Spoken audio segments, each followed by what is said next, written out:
1-2-0-8-3 ஜன் சதாப்தி அதிவேக விரைவு வண்டி.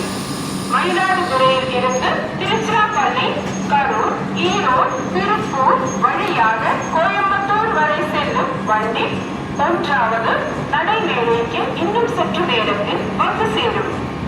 यात्रियों कृपया ध्यान दें, गाड़ी संख्या 1-2-0-8-3 मयिलादुरै से तिरुचिरापल्ली, करूर, ईरोड, तिरुप्पूर से होकर कोयम्बतूर तक जाने वाली जन शताब्दी सुपरफास्ट एक्सप्रेस दोनों ही बोगी प्लेटफॉर्म क्रमांक 1 पर आएगी. For the kind attention of passengers, train number 1-2-0-8-3 Jan Shatabdi Superfast Express from Mayiladuthurai to Coimbatore via Tiruchirappalli, Karur, Erode, Tirupur